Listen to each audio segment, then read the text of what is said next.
What's up, everybody? Welcome back to another episode of Tales from the Taro Patch. I know it's been a while, but today we have a very special guest. I want to preface this by saying it's important to know who is running in the elections, and I invited this guest because she's going to be on the ballot this year, and I would like to know more about her personally, so I feel like it's a good opportunity for all of us to get to know her on a more personal level. So please join me in welcoming Kumu Hina. Mahalo, mahalo, aloha. Aloha, Kumu. Thank you for coming. I hope it was a pleasant journey all the way to Waihe'e. And yeah. So the first question I like to ask all my guests, just to get a better idea of who they are and where they're from, is where are you from and how was it for you growing up? I am from this island of Oʻahu, born on the other side. This is the Ko'olau side that we're in. I was born on the Kona side, okay. Otherwise known to the world as Honolulu, and also known to the world by one other name. Old Hawaiians knew it as Ko. So Honolulu, Kona, and Ko are speaking of the southern district of this island. The valley of Nu'uanu is where I call home. Okay. Specifically in the area called Pu'unui. Yeah, that's where I not only call home, but that's where my heart is. Beautiful. So when you said ko, is it like sugarcane ko or K-O-U? Ko. Oh, okay. Pua ko, kumu ko, like the ko tree. Yeah, yeah. And you know, fun fact about the ko tree is that the flowers that it produces they're a drier flower. So when you string them up, just like how you did this one, because all those of you tuning in that you didn't know that Ikaika made this for me. Mahalo. But when you string the ko blossoms just like this and then you pile them on top of your neck, it's air conditioning. Best flower to wear. And then you go out underneath the sun, you're going to feel like this cool breeze right here. Yeah. Hoi hoi. Hoi hoi. So growing up in Kona on Oahu, how would you describe the kind of child you were? Like kolohe? More to yourself? I always used to think I was the punahele child, but I wasn't. My growing up is complex. So my parents divorced between first and second grade, right around there. And so I went between houses, but not between my mother and my father individually.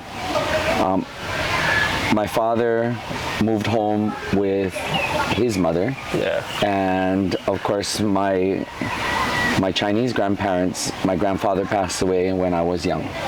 So it was just my father and the lady that I call my popo, my grandma. And on the other side, my mom was always working, just like my dad. Yeah. So she would take me to her parents, my grandma and grandpa, on the Hawaiian side. And so I grew up in two culturally distinct homes. Yeah. On my dad's side, I'm the youngest of his 4 children. Okay. And I'm the youngest of 7 grandchildren. Me. Yeah. And so as the youngest, I had great privilege, but my responsibility over the years was to care for my popo, of which I did until she passed. Yeah. I was there when she took her last breath. On my mom's side, I grew up in that house as well. It was equally split. So on the Hawaiian side, you know, there were things that we did that were clearly Hawaiian. Yeah. But then again, like many other families who are Hawaiian ethnically, my grandparents were from the generation that were beaten for speaking Hawaiian, or were just not allowed. They had to hide it. They had to hide it. Yeah. And it was bad to be thought of and referred to as Hawaiian. So the good thing about that was my grandmother was not supportive of that kind of attitude. Okay. And she taught me how to be proud to be Hawaiian. But yeah, on my grandma's side, my grandma and grandpa on the Hawaiian side, I'm the eldest of the grandchildren, and I'm my mom's only child. So, yeah, I had also great responsibility, but on that side, I would call myself the kapu child because there was a lot of stuff that I was restricted from doing. Okay, that was very, yeah, interesting. I grew up with my grandparents too, but also because my parents split up, but I feel like it was a blessing because I got like that generation's values instilled in me versus like my parents' generation, basically. So yeah, I'm super stoked to grow up with my grandparents. Who would you say had the biggest influence on you growing up? I could not isolate just one person. Even though when it comes to being me in the current time, Kumu Hina, Yeah. my Hawaiian life was greatly inspired and driven by my grandma Mona, Ke Aloha, my mom's mom. So from her came that pilot light burning all the way from young time till now. When I was very young, before I went to school, earliest memory was her putting her hand over mine and saying that I had to study hard in school and that one day I was going to be a teacher like her sister.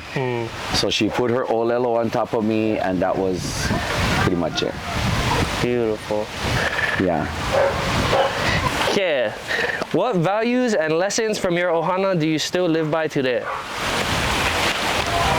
I received values and life lessons from both the Hawaiian side and the Chinese side.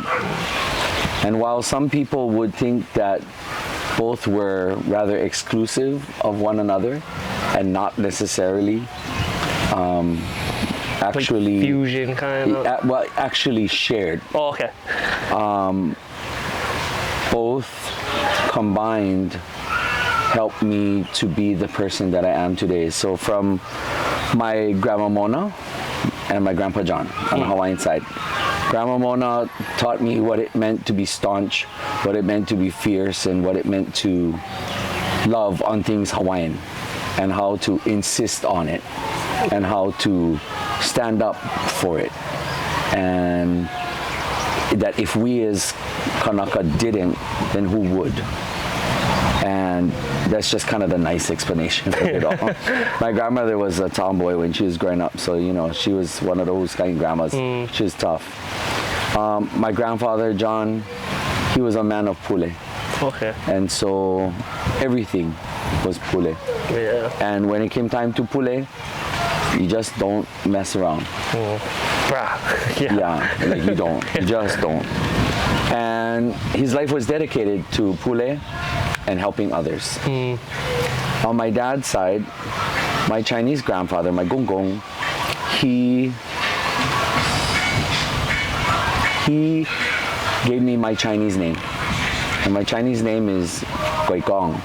So spoken in a Cantonese speaking way, my name is pronounced Wong Goi Gong. And that name means precious brilliance or precious light, as in the light of the moon. Cool. And I grew up hating that name. Because the kids would make fun, because in English it reads the other way, right? At that time, my name back then was Colin Goi Gong Wong. Oh, okay. So kids would say King Kong Ding Dong Billabong, and they would make fun all the time. Yeah. Because my whole name was written all over my books, my lunch can, and just butchering your name on purpose. No, just making fun of it. Yeah. And then of course, I was different. So they would call mahu, they would say faggot, they would say all kind of stuff.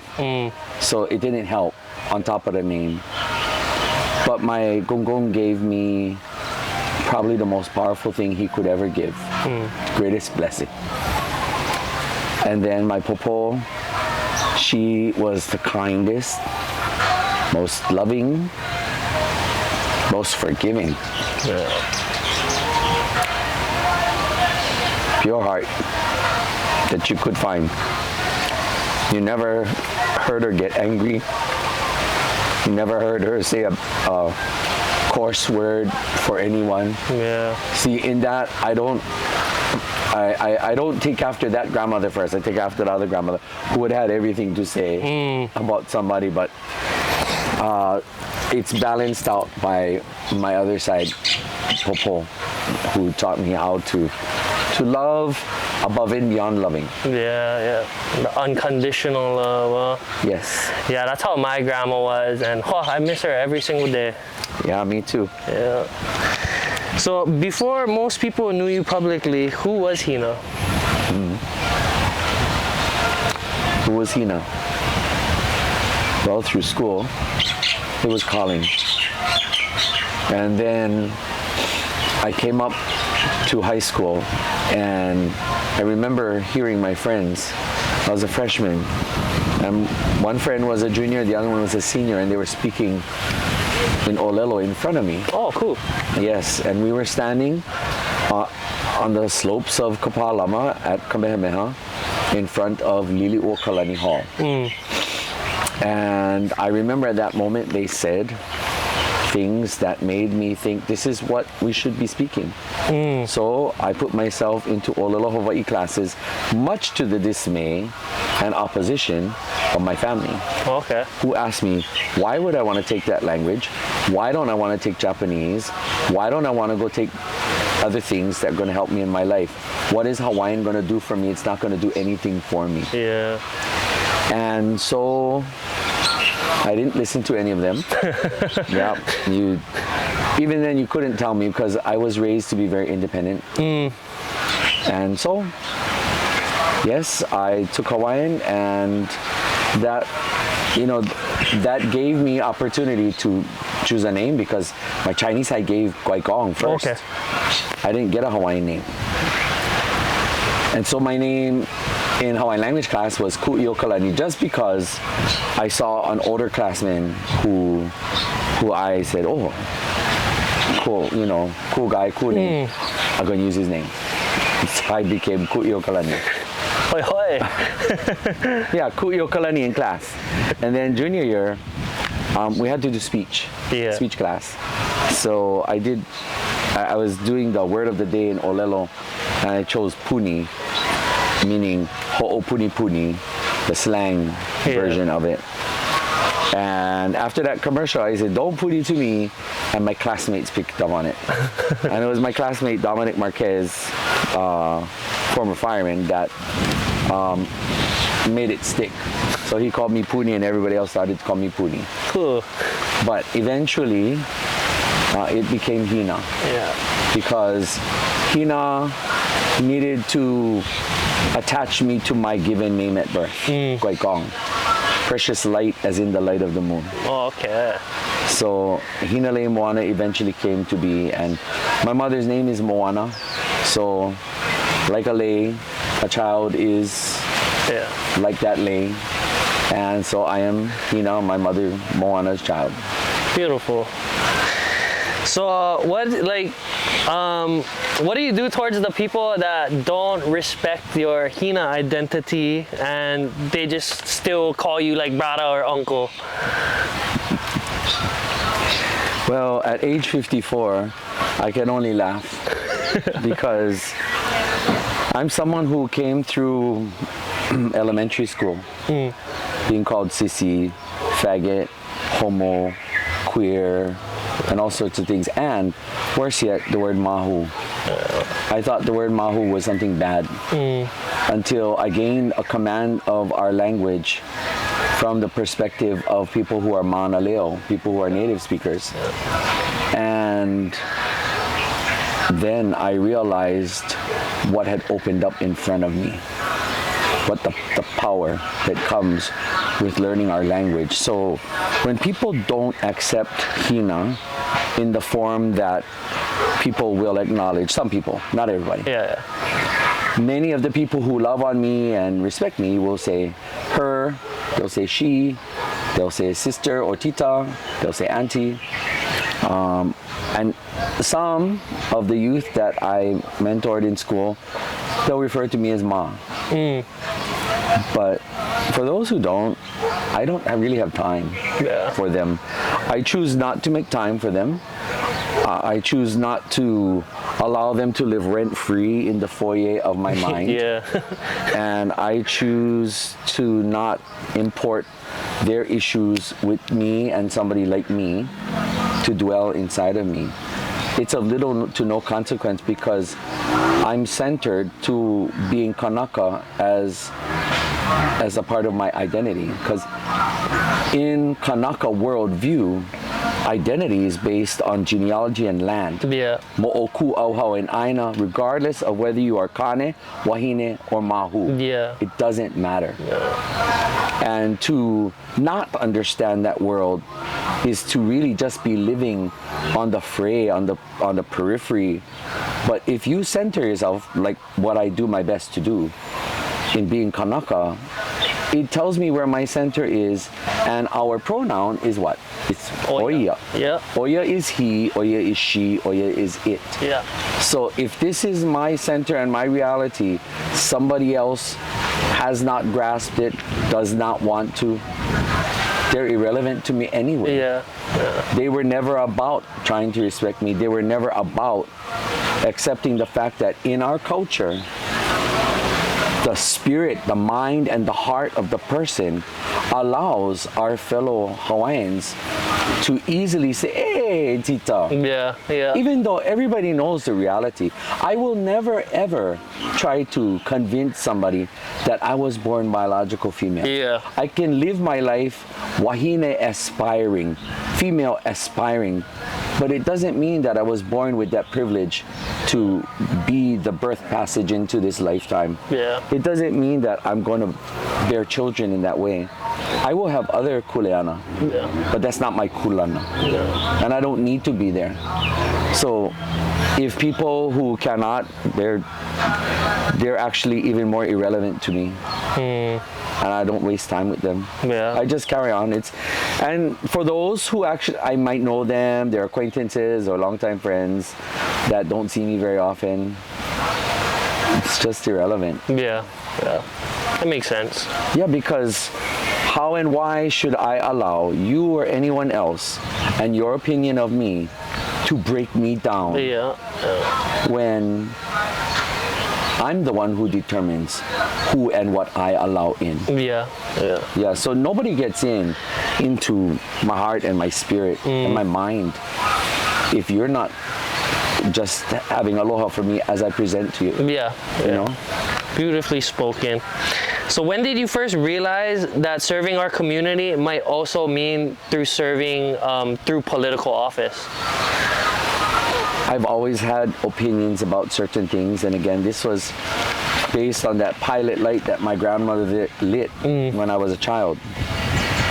And so living in a Hawaii that isn't very Hawaiian these days, much of anything at all, and everything is just rather decorative. Yeah. You know, and long time other ethnicities other than Hawaiian have their understanding of what they perceive to be Hawaiian. But, you know, having an opinion and voicing it ends up making you political by default. Yeah.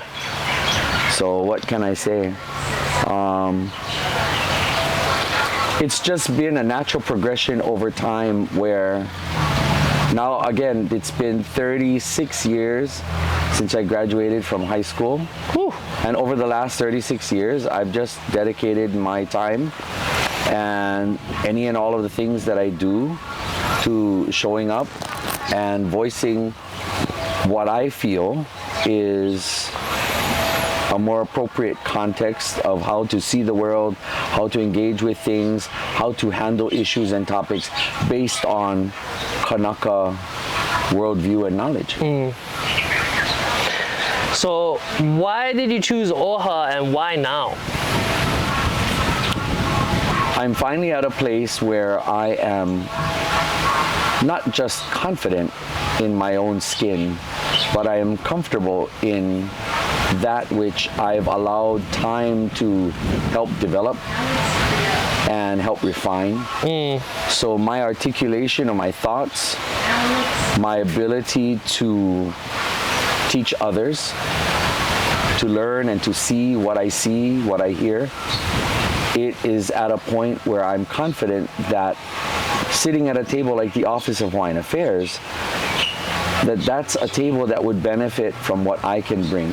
Yeah. Because I would come stepping to the table with what none of the others have. None of them have the ability to be fluent as a native speaker. And again, I reiterate, I'm not a native speaker, but I was groomed, I was trained, and I was nurtured to be at the same level. Yeah. The ohana ni'ihau that took me in as their ho'okama, I was prepared by my mama Lete to speak and to know. And therefore, my world is very much attuned to the lessons I learned. Yeah. So why should I be there? I should absolutely be there because somebody needs to ground the people making the decisions at that table to look at the context of situations, to assess and evaluate whatever comes from their table according to the context of Hawaiian worldview. Because right now, even the decorum between trustees is not where it could and should be. I don't see Hawaiians who should posture and who should interact with each other, interacting from a very Hawaiian way. Yeah. And I have a clear intention to impact that, because that's one of the greatest issues that plagues OHA till today, is the way that trustees conceptualize, the way that trustees execute and deploy, the way that trustees interact and engage, all of that. I don't have to be the one at the table with all of the financial background. I don't have to be the one at the table with other skill sets. There has to be someone who's rooted, grounded, and centered to Kanaka worldview. And that's me. I like how you was explaining that the ni'ihau speakers, I feel like their olelo is so much different than like UH, learning it through UH, but it's more so like the worldview side of it. Like I feel like, because I took olelo at UH, but I feel like we're still learning it through like a haole lens, you know what I mean? And yeah, like when I had to go sit in with the manaʻo speakers, it was like a totally different language, everything, and I'm just over there like, stuck. Oʻaila ke rapo e au I noho a koe me lako I loko karumi no ke kuka ana owai. Ate lole na ma? Ma kula nui o ko'olau poko he tuti, kumu tuti oia. Ai o tuti. And I forget the one at UH, but my kumu at UH was Kumu Hina. Yeah, she was very olu. I love her a lot. Wahine loko mai kai, wahine no ea. So what do you think OHA does well currently? Oh, and for those of you who don't know, OHA is the Office of Hawaiian Affairs. I should have prefaced that. Absolutely. The Office of Hawaiian Affairs is the body of trustees, 9 trustees that manage the monies of our people, and this is monies that come from the portfolio of land holdings and other revenues that may come that are owed to us from the state. The trustees are required to know how to monitor the money and make sure that it is put to where Kanaka needs are. And so what people don't really realize is how many programs are funded by the Office of Hawaiian Affairs. Always because the politics tends to overshadow any and all of the good work. And I would say a big shout out to the staff of the Office of Hawaiian Affairs. I used to be one of those staff. And I was at one time part of the OHA outreach team. And so, you know, working for OHA at that time, not unlike now, not unlike the time before, to be a staff member, you catch cracks because you simply have to take on the color of people's opinions and attitudes towards OHA based off of how the trustees act and interact and then also react. So no offense to any of the trustees at the table now, But the combination of many different trustees who have been elected, really, one of my intentions is to serve as a reminder to everybody that the way we interact with each other and the way we treat each other publicly in meetings will reflect not only upon us and our own families, but upon our beneficiaries, our Kanaka of these islands, and upon Hawaii. Yeah. So as elected leaders of Hawaii, we need to show that we are worthy of people electing us, and that we should, no matter what our differences may be, we should hold ourselves up to a standard of excellence in being able to agree to disagree when necessary, but to still hold ourselves up, and demand that and command, command the respect of the people by way of our own actions. If someone has never voted in an OHA election, why should they care?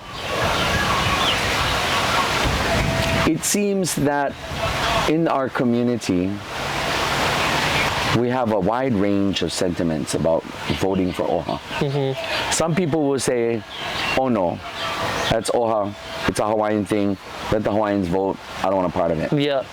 Some, that's OHA, I don't really care, because that's for the Hawaiians, it doesn't affect me. And I'm not a beneficiary of it.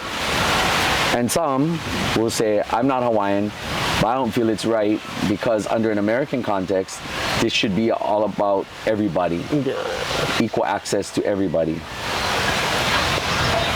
In the range of perspectives, I believe that people should care, because Hawaiians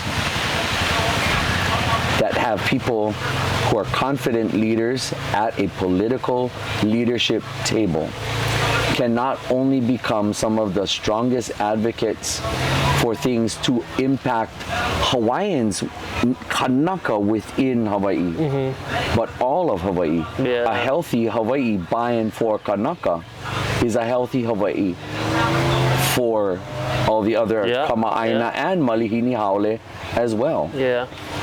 Right now, when you come to Hawaii, you're not getting a very Kanaka-oriented world. But if Kanaka who are elected to any kind of political position of authority and decision-making are able to influence and steer Hawaii back to being a more Hawaiian place, with more room for us to, instead of running away to the continent, running to America and stay home, we are the rightful people who should be representatives of our island ways and our culture. So I believe that everybody should vote, and the shameless ask is, I would like everybody to vote for me. Vote for me in this year's election for the Oʻahu seat of the Office of Hawaiian Affairs. Wang, Hina Le Moana, Hina for short, that's who you should vote for, me. So, if elected, what do you hope to accomplish after 4 years? What I hope to accomplish cannot be measured just by the metrics of an external cultural lens. It cannot be measured simply in how I vote. Because again, steering a ship like OHA, or being a part of the 9 oars that guide it or power it, I look to be evaluated and assessed by what kind of positionality did I take, what kind of stance did I take, what was the color of my advocacy, what things did I say, yes, I think it's a good idea, what things did I say, no, it's not a good idea, what things did I support in terms of Office of Hawaiian Affairs going to give funding towards. And also, what kind of initiatives would I get behind to help reorient, recalibrate and reinstate a sense of Kanaka and Hawaiian worldview to Hawaii. So again, the metrics, if people are going to look at me and measure me over 4 years by the metrics that they're accustomed to looking at the current trustee table, it won't work. But we'll find out in 4 years. Yeah, beautiful. So what do you think are the 3 biggest issues impacting Native Hawaiians today? Native Hawaiians today, there are far more Kanaka outside of Hawaii than here in the homeland. And when it comes to housing, we still have Kanaka who have not been given the opportunity to have their rightful place in a home in our homeland, and something that people don't always address. It's an elephant in the room. And for me, it's the place that Hawaii holds in the hearts, the mind, and the spirit of our next generation. For as long as Hawaii is not the Piko, for as long as Hawaii is not our homeland, our mainland, where we will avail ourselves to uplifting life here, we will always have a brain drain, a cultural drain, and the people drain that, much like this receptacle of water, if I were to pour a different fluid inside this bottle, over time this water will come out and it will be filled with something else. And again, I am a very different candidate from everybody else because I don't want to talk about all of the obvious issues. There's a plethora of issues. Hawaiians at the highest in incarceration. Hawaiians have the highest mortality rate. Even, I didn't realize it, but the other day I learned that Hawaiian people have the highest rate of infant and youth drowning in Hawaii. We're Hawaiian. We're people of the Moana Nui. How do we have the highest rate? There's so many different things that it's very difficult to isolate 3 and say that it's the most important. What's most important is, how do we see our homeland? And how, like, let me go here for a minute. The cost of living is too high. Cost of living is too high. I can't afford it. I don't disagree. The cost of living is very high. And yes, many of our people can't afford it. But part of the reason why we aren't always looking at ourselves as making it is because we continue to assess ourselves through a foreign lens. How did our families make it during our parents and grandparents and generations before? It's because being Kanaka meant that we worked collaboratively. We lived collectively. Living collectively means on a kauhale, like this aina over here, one hale structure here, one hale structure there, or sometimes big hale structure, but different sections of the hale for different members of the family.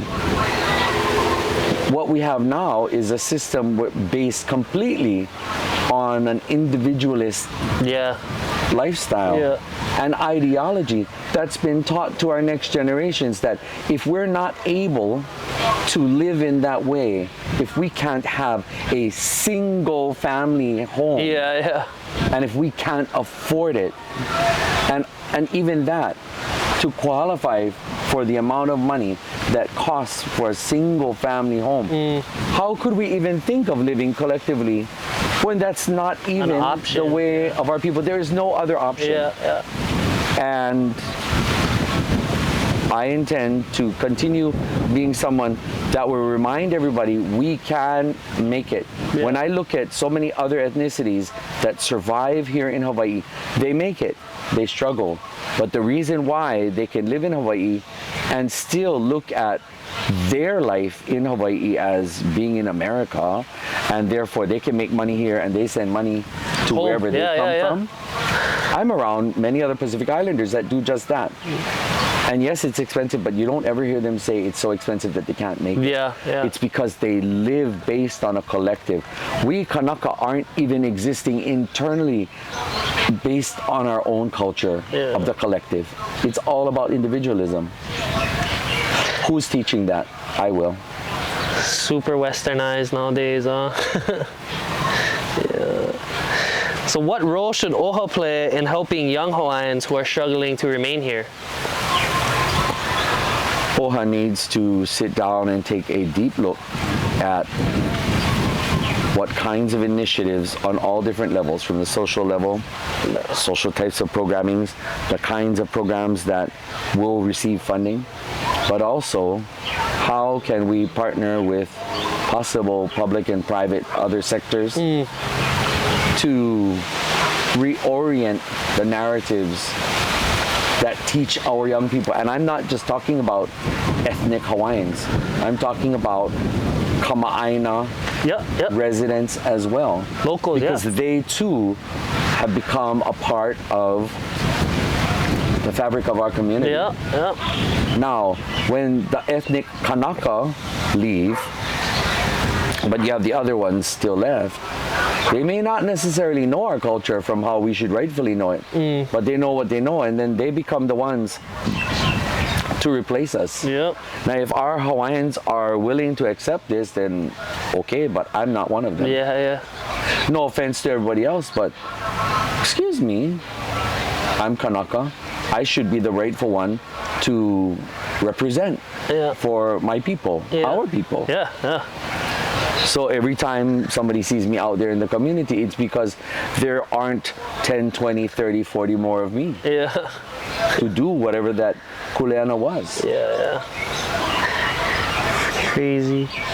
So what gives you hope about the future of our lāhui? What gives me hope? What gives me hope is that you and I are having this conversation.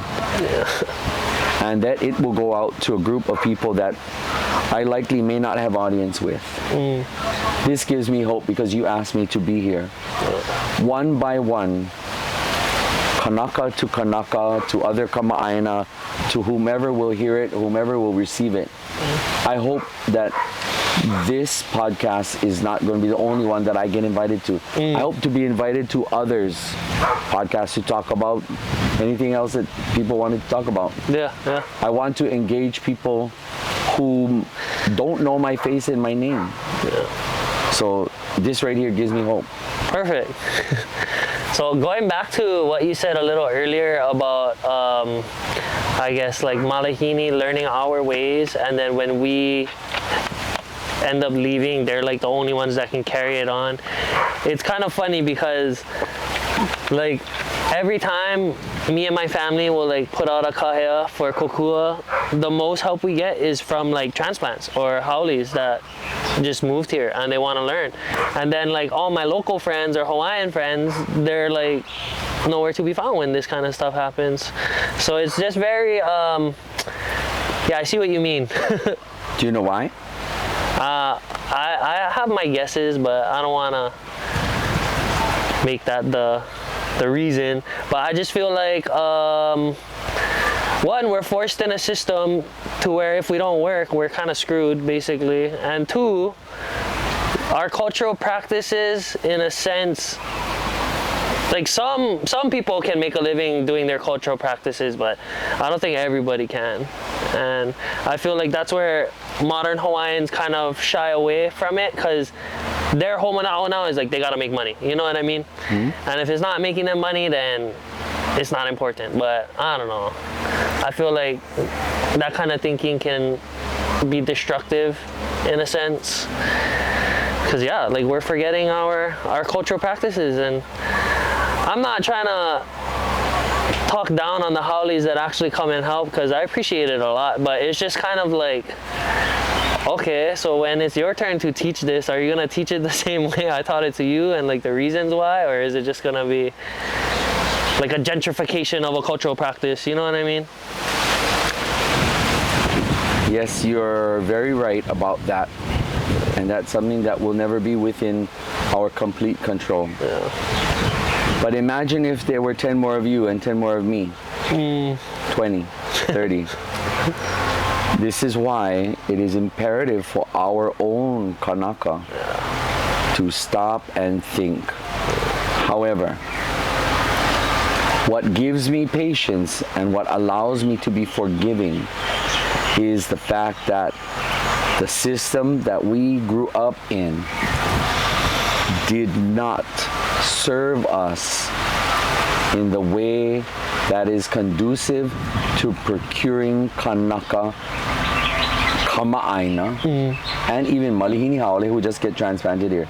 The system is not conducive to the fullest capacity to produce people who will have Hawaii at the center of their life. The outsiders who wanted to come here, naturally, they're going to be the ones that will come to you, come and avail themselves to you because they want to learn.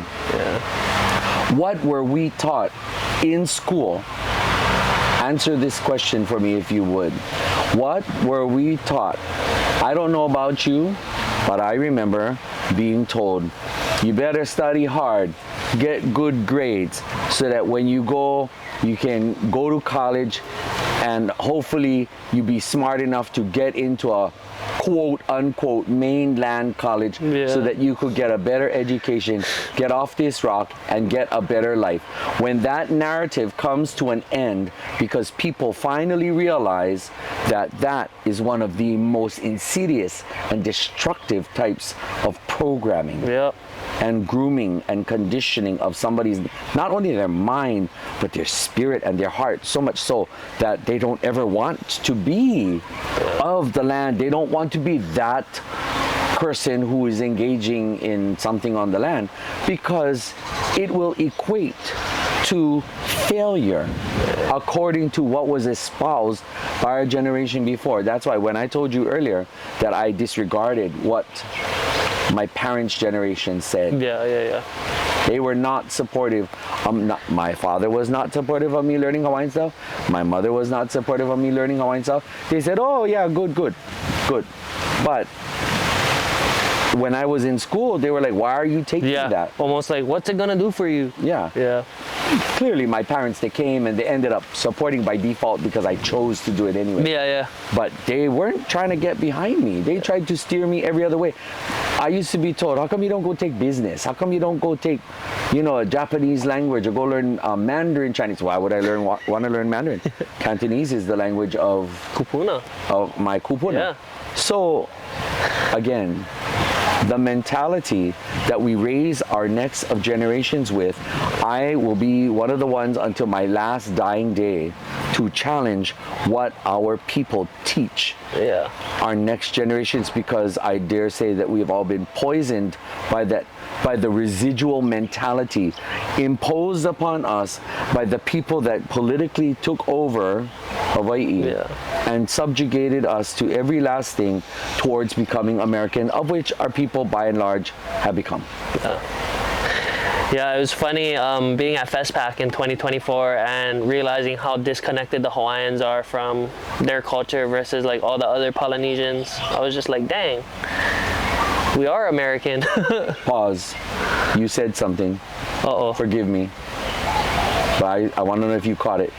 What was that? You said the Hawaiians what? The Hawaiians whose culture? Ours. That's what we gotta be saying. Every time I hear people, our own people, not anybody else, our own Kanaka, oh, the Hawaiians, they was. Always in this distant, far away, excluding themselves as if they weren't Hawaiian, as if they weren't smart, as if they were not of that same genealogy and stuff. And you see, this is how insidious it is, because the seed was planted. You couldn't even help but go there. So, kalamai, not trying to make all good. But that's good for the camera, because how many of you Hawaiians out there listening go, oh yeah, the Hawaiians, their culture. No. Hawaiians, we. I get criticized for saying my people. I'm the sole speaker at the moment, usually, when I'm speaking to somebody. So when I'm speaking to people who are not Kanaka, I say my people because my fellow Kanaka, knowing that they're not Hawaiian. They're not ethnically Hawaiian. And I wasn't trying to make them be that at the time. So I say my people. And when I talk about my ancestors, they were smart, but we are their descendants, and so we are too. You know, but there's a context. We have to see ourselves as being the ones with that culture as ours. Forgive me for that. Oh no, Ole Pilikia was perfect. You set me up to be Kumu in the moment. Thank you. Cherry. So, how would you approach disagreements, especially within the Hawaiian community, when you become OHA Trustee at large? I'm surrounded by situations in daily life where not everyone will agree with me. I am not someone who just acquiesces just because something is popular. I am not someone who will give in to someone else because they're the dominant voice at the table. It is up to me, and it is up to everyone else at that table to be able to stop, think, orient themselves, ground themselves, and challenge themselves to make a decision or give an analysis, ideally based on what is appropriate buy-in for Kanaka and buy-in for other Kama'aina and Hawaii, but based on Kanaka perspective, worldview, Kanaka values, Kanaka practice. So when it comes to not agreeing, I don't have to call somebody a name. I don't have to use profanity. I'm great at it. My presence in social media several years ago, you used to hear me say it all the time. But I was reminded that people listen to me. So I have to avoid that. Why? Because it might have its use in certain moments, but for the most part, I can avoid it. And I, by my own example, need to elevate how I engage. So a lot of time when I would be swearing on top of social media, it's because I didn't agree with it. But when I look back, I don't think I was necessarily doing anything but gaslighting people, because I just lit the fire and made everybody go, ah! And made them angry about what I was angry at. Instead of me being smarter, being wiser, and demonstrating that my ability in the English language, same like my ability in Hawaiian language, is as sharp as I can make it. And therefore, if it was you and I debating, I'm going to hold my ground, and I'm going to continue to just do what we call in our language, ho'opa'apa'a. Ho'opa'apa'a is where you debate. You come with a point, I come with a point. You come with a perspective, I come with a perspective. Let's see whose logic prevails. Let's see who can hold their own in that debate. Let's see who can demonstrate fortitude. And if you gave me reason that appealed to my logic, not to my emotions. I'm tired of being a Hawaiian that's just running on emotions. It's a waste of time. Because emotions will be the downfall of us. We have to be logical, we have to be smart. Hawaiians are smart, our people are intelligent. We come from a seafaring people that have existed for thousands of years. And so, no, we don't have to agree. Why should we always agree? The Americans don't agree. American Democrats, American Republicans don't agree. Why should Hawaiians just agree? We should be intelligent, debate, and may the best, the best arguments prevail at the table. True that. But be respectful and be diplomatic. And not worry about, if we're coming to the table to work, I shouldn't worry about you just being fragile. I should be able to take you on with as much intent and with as much presence as I can. But you should be expected to sit there. You put yourself out there, and you should be expected to sit at the table, look at me and disagree. Look at me and challenge me. Not ignore me and turn away. And don't answer. Or worse yet, walk away from the table. Because then that told me you gave up. And that told me your presence at the table was more important to to just resist. Yeah, yeah. Passively aggressively. I don't do passive aggressive as much as I can. I do forward. Cherry. So could you tell me about a time where you actually did change your mind after hearing someone else's perspective? Absolutely.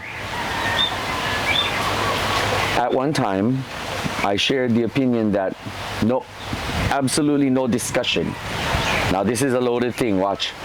I bet you there will be some of our people that will not listen carefully. I guarantee you, because this is going to be incendiary. There's a myriad of topics, but one topic is geothermal. Oh, okay. That's like when they're trying to like harvest a lava power. Yeah. Now, am I saying that we should just rush to it? No. But I am saying that as a community, we need to have a very analytical look and a very technical look and get into the weeds. We have to get into the weeds to be able to talk about if we, it's math logic, yeah? If, then. If this, then logically then. Cause and effect. Right. But there's a lot of things that when we say, oh, there's no drilling and et cetera, et cetera. Yeah. But we already do a whole lot of other drilling at all levels. Yeah. We've gone underground for water wells. Yeah. We have done so many different things that it makes me go, but wait, this is not consistent. This is like, this is a bunch of contradictions. Yeah. So if we're going to apply traditional kanawai, what I'm saying is our people need to get into the weeds without being emotional. Yeah. Because right now, being emotional is what gets us. And the world that made us dependent upon fossil fuels, now we see how vulnerable we are to every last fossil fuel that's brought here, and we have to be prepared to look at the wide range, but get into the nitty-gritty and apply cultural values, but dig even further and not just apply cultural values, but talk about the obvious. Talk about the kapu that restricts us.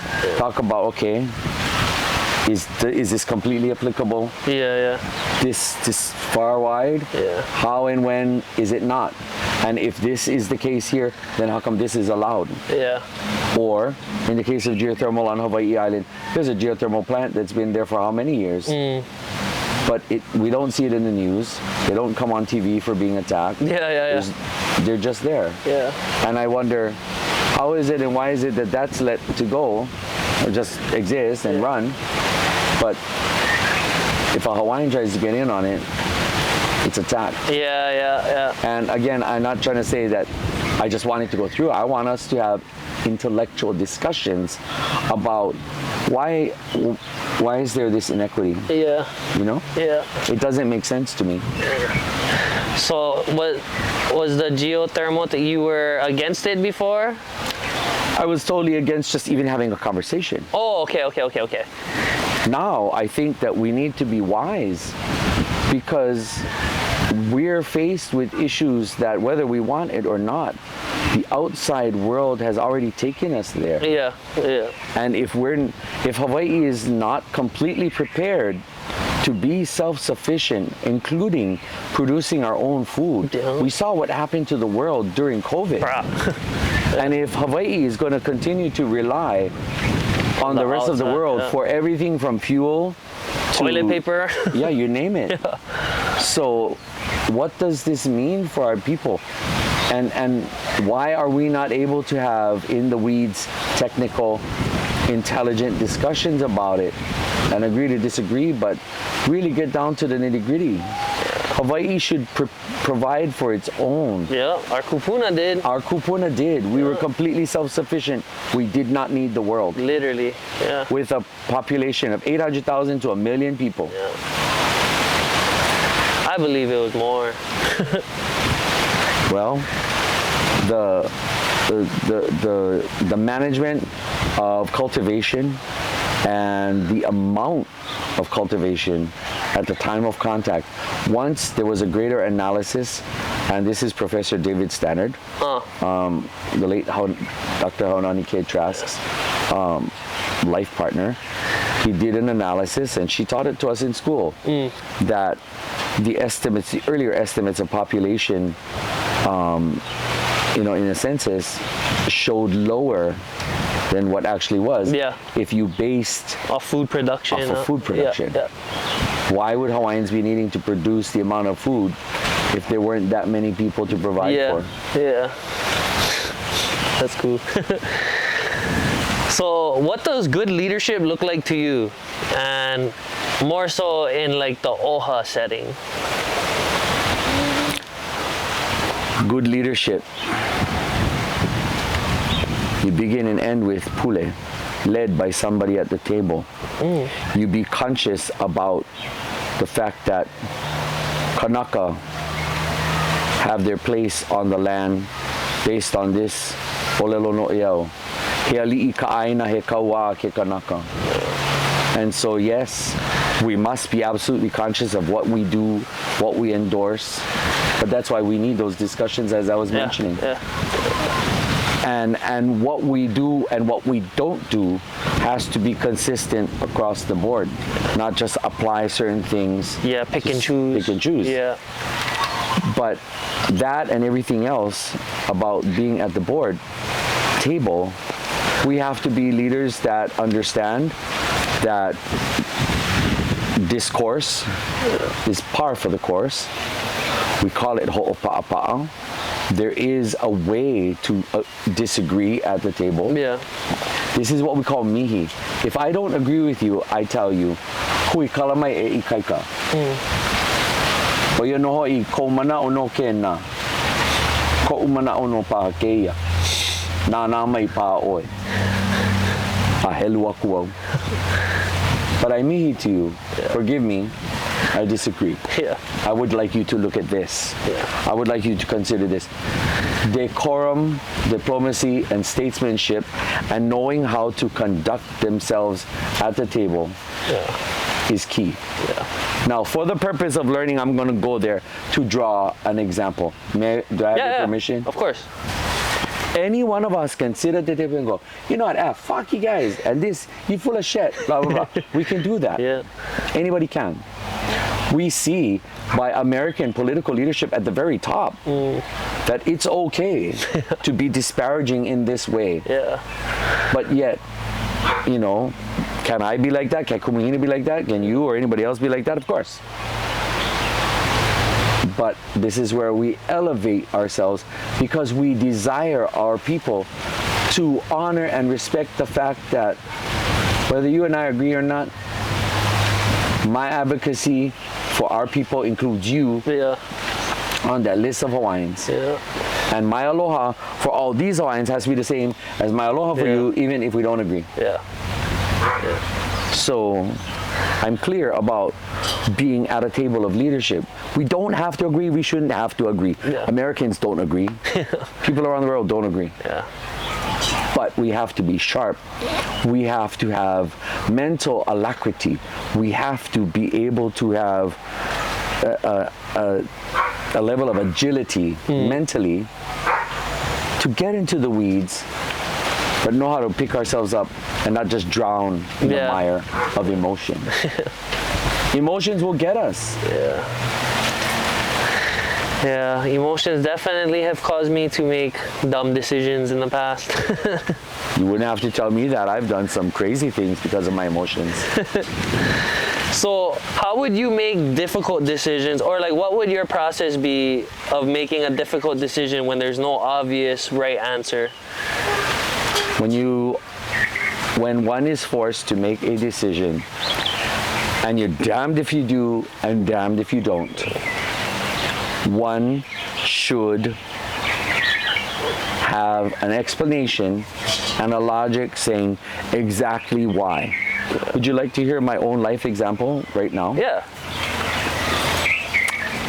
I served for 13 years on the Oʻahu Island Burial Council. And The first year was just as a regular member. Second year was as the vice chair, and for the rest of the 11 years, I became the chair. I forget at what point it was. I think it was in 2015. That's when I started to serve as a consultant to Ward Village Development. Oh, okay. And that is the largest development in Honolulu. Yeah. And people have criticized me for doing that. People have said, you're a sellout. You blessing the land so that they can desecrate it. Yeah. And I challenge people to be a little bit more intellectual when assessing whether I was the one who blessed the land for them to do it, because the current laws that exist allow this to happen. And so I asked myself, what am I going to do? Because I served in the capacity of the Borough Council, which gave me an inroad to many of these tables, including Ward Village, to talk to people and to influence them. I got off, what year did I get off the Borough Council? I think I continued to serve for a couple of more years. Sorry, my head is full of... No. It's full of thought. But whenever someone has what we call a conflict of interest, we are required to recuse ourselves. Okay. So I did that. And for me, it was not an issue. For me, it was not an issue to take the stance that I did on other things when it comes to Aloha Aina, because the context of the situation was different. Yeah. In the middle of Honolulu, what I saw as the most critical thing was two things. One, that when it came to iwi kupuna, when I was just on the Borough Council, my advocacy came from there. But when I had a chance to then be the advisor to the ear of leadership toward Village, I had an even greater inroad to influence how the leadership would make sure that they did right by, whether it was iwi kupuna or by some sort of cultural understanding. Now, some people would never consider this a good enough reason. But knowing the forces economically and politically that can change the face of Hawaii. What things can be that breadcrumb trail that would lead our people back to our culture and knowing the history of some place. And that's the name of places. And how would I help to influence the naming of places in this largest development? Because if I didn't go to sit at that table, likely all of the names that were given would have nothing to do with anything in the history of the place. And some people would say, oh, that's not a good enough answer. You're just a paid person. But I don't agree. Because when there's nothing else in place, what do you have? You have the integrity and the mana of a name. And when you have the name there, you have the connection to history. When you have a connection to history, you can reach back into time and learn about not only the history of the place, but what was the lives of our kupuna that walked that land. So some people will agree with me, some people won't. But no matter what anybody thought of me, I have that reason and that logic. I was going to make sure. In fact, in 2019, when the Kukahi Aloha Aina Unity March came up, I went straight to the leadership of Ward Village. They asked that they didn't need to be recognized or public. They just wanted to support it. And the reason why I asked them to support whatever I needed as part of the organizing folks that led that march. And Wahine Kalehua Kapu'ala approached me to be one of the people to lead the march. But she was one of the main workhorses to do all the organizing. Oh, okay. but we needed help. We needed financial support to pull in people. Otherwise, you're going to have people volunteering, but what pays for their time? What pays for that resource and all these things? So who did I call? I called them. You know why? Because Victoria Ward, whom is the benefactress of the lands that became the body of Ward Village. Okay. She was hapa ali'i, hapa haole. Yeah. She took care of the land and the people, and she was an aloha aina patriot. She flew the flag of Hawaii over the canopy of her bed and said, should she ever pass in her sleep, at least she would die beneath the flag of our country. And that is what holds my heart. How can I honor the history of Victoria Ward and the fact that these are her lands is to make sure that even though modern society has come in to change so much, that there would be remnants of the names of our people, the names of our places found in the names of today, and that entity, Ward Village, would support something that in 2019, the Kukahi Aloha Aina Unity March was the largest march that our Hawaiian community has ever had. And they put themselves behind it because I asked them to. So was I wrong?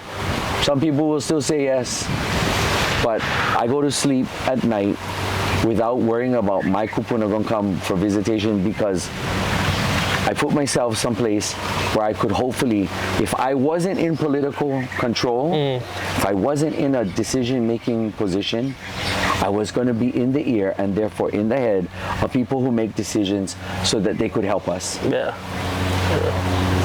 And was I wrong for that?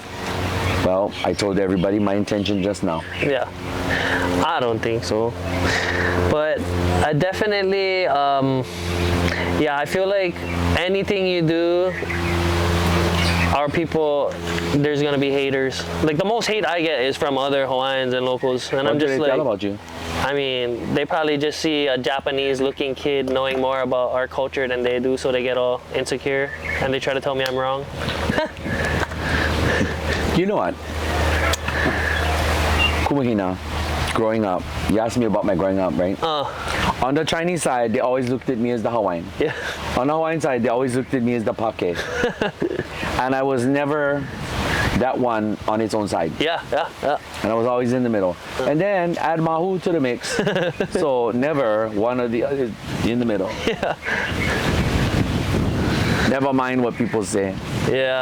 All the people that have everything to say is doing nothing.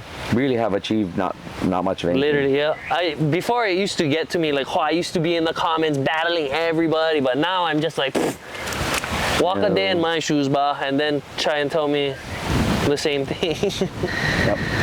So many young Kanaka today feel disconnected from government. What would you say to them? It is absolutely imperative to learn about how government works. Because when we don't know how government works, we end up invoking government at some point in time, but we're not invoking the right structure at the right moment. There was an issue that happened, and it was the time of Hunananiho out there in Waimanalo, and the community rose up. And at the time, the news camera came and heard me. The news camera took what I was saying, which was this long. They cut it, they edited it. Like how you can edit this video. They edited it to where they only had captured me saying, there's no EV there. But that was only a clip of what I said. The context was that there was a history behind that land, and therefore that history had already done whatever damage that could have been done. And therefore, according to the studies and the body of information right in front of us at that time, based on this, we were not empowered to act. The only way we could have acted was to be rogue, to be renegade, and just commando and say yes. But how do you say yes? Cannot do that. You have to honor the people. There's burials there. But yet, the information that can back up what we said did not concur. Yeah. So it, you know, and also in order to understand why I had to say that with a context that was just, again, based on this information. They didn't understand how the Borough Council works. They didn't understand, you know, a lot of our people really don't understand. Yeah. Boards, councils, commissions, our people don't understand what is the difference between the governor's office, the Senate, the House of City, Representatives. County, all of the different jurisdictions. Yes, and city and county, what do they do? What's the difference between what city and county does and what the state does? Yeah. Our people don't know. Yeah.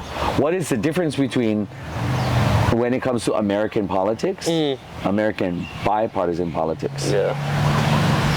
Democratic and Republican views. At first, I too used to think that, oh, you can just, you know, choose. Yeah. It's not about that. It's about those ideologies. However, I challenge Hawaiians to really think, if you applied a Hawaiian worldview centering and anchoring to your life and made everyone else revolve around, would you necessarily agree with either Republican or Democratic views? And the answer would be no, because I don't. Yeah. The people that would likely vote for me in this election will be largely Democratic-oriented voters. But there are certain views that I hold that I know don't always rub Democratic voters the right way. Yeah. But I know it appeals to Republican voters. And the reason for that is because I'm centered to Kanaka worldview. Yeah. Kanaka worldview does not intermarry or interface exactly with American bipartisan politics. Yeah, that's true. What would you say is probably the biggest misconception that people today have towards OHA? One of the biggest misconceptions that people have towards OHA is that OHA does absolutely nothing. They do things, but there are other things that could be done, and there are other things that should be done that would help the people to know exactly what OHA does. Yeah. Now, then again, there's also other low-hanging fruit that has yet to be exercised, and that is exercising the public elected official's voice on a wider range of topics. Yeah. The only time that you ever see the OHA trustee chair come solidly in front of a camera is if it was specifically positioned at the table. Yeah. But you never hear or see them taking a position on something that was elsewhere in the community that certainly could have benefited from their perspective, but it wasn't necessarily at the table. Yeah. And I feel that the Board of Trustees should make a more deliberate approach to and take a deliberate effort to be more present on a larger scale about a range of things. Yeah, I like that. How can OHA better engage the next generation? OHA can better engage the next generation by ensuring that, one, OHA's programming, everything that OHA gets into is continued to be supported by the current trends of how the younger generations receive and consume. Yeah. I know that they do also do their social media things, but it has to be even more cognizant of, you know, younger people. However, it should also serve as a platform for keeping them rooted and grounded to what makes us Kanaka. Of course. Yeah. So when you're not working, what do you enjoy doing? I am a caregiver for my mother. Okay. So when I'm not working on some project or some aspect of work in my life, or other projects that I'm taking on, I'm with my mother. I do have a life that should rightfully take me to my Tongan church, where I miss singing. I miss enjoying kava. Yeah. But I don't really get to do that now because I'm always, you know, doing something in and around our Hawaiian community, or I'm spending time with my mom, which I have no regrets. When it comes to doing what I enjoy doing, nowadays what I enjoy doing is peace and quiet. And just having a moment relax, to yourself. A moment to myself. I could sit here and call it doing something for myself. I've seen the world already. I've traveled the world. And I've done so many things in my life. I've been married and divorced. I've had love affairs. I've had years of bad choices, shitty choices, shame kind choices. I've taught K through 12, I've taught kupuna, taught community, I've taught in prison.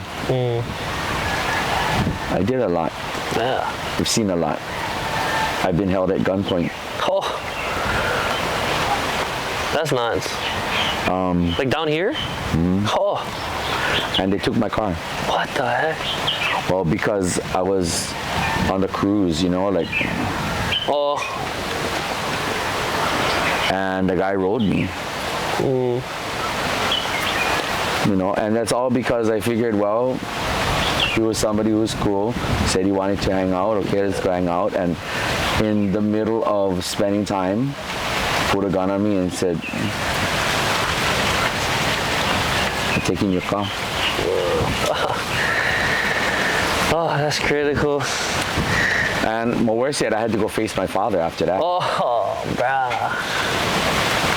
My father would tell me, where the hell is your shoes? Shit. You want it up close and personal with Kumu Hina, there it is. Yeah. What's something that people would be surprised to learn about you? What's something that people would be surprised to know about me? Well, not everybody knows, but people have seen me in and around Tongans. At age 17, I was taken into two different families.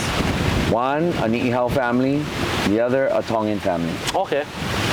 And both involved me at so many different things in life. Weddings, funerals, birthdays, family issues, daily life tasks, taking care of family,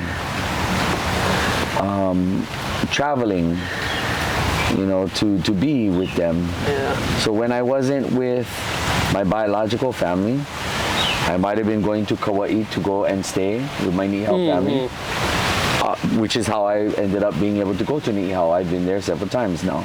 Sure. Have you been to Tonga? Yeah.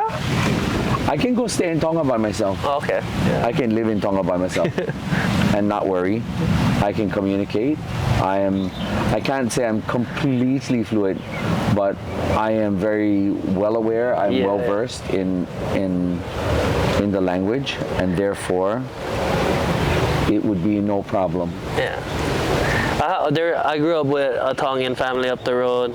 My tokos. Yep. I tried horse with them. It was very interesting. Stringy. Yeah, literally stringy. Holy snap. Stringy. Yeah. Oh, but their otai that their mom makes is so good. Yeah. Yep. So what's one piece of advice you wish someone had given you when you were younger? Live my truths and be myself. Did you like spend a lot of time not doing that as you were growing up?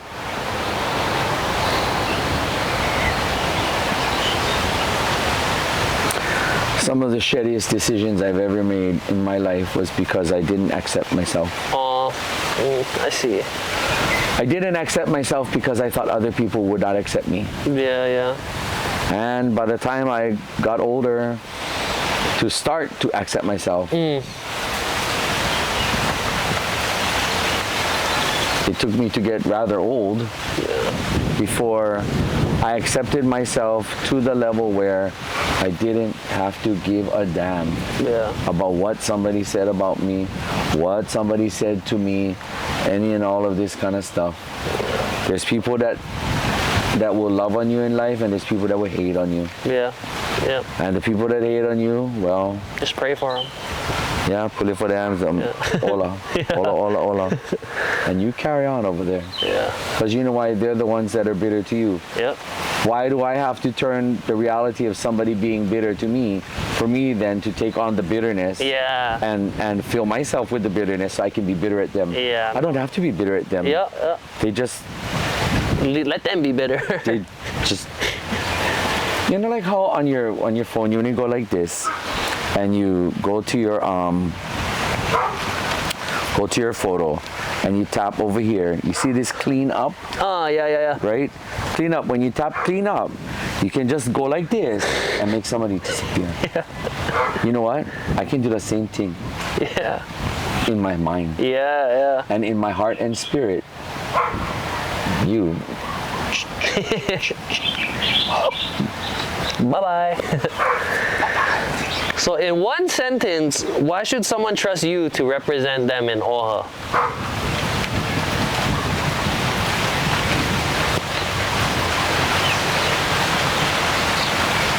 People should trust me for OHA because I have demonstrated that I will speak in front of the camera.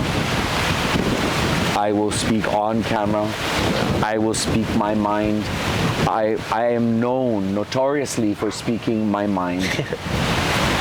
Anything that I say out here is the same as said here. Yeah.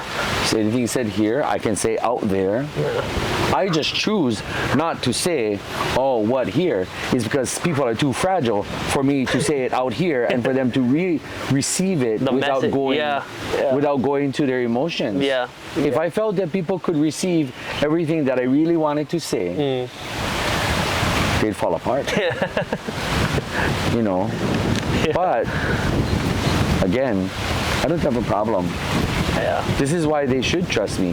And they should also trust me because I am fluent in understandings of what it means to be Kanaka. Yeah. Kanaka worldview and practices and values, which is more than what many of them are able to command at the table. I'm not saying completely. Yeah. But I will outpace them. And I will supersede them at that table. I guarantee you that. Yeah. And am I confident about it? Absolutely, yes. If I wasn't, people should not vote for me. Yeah.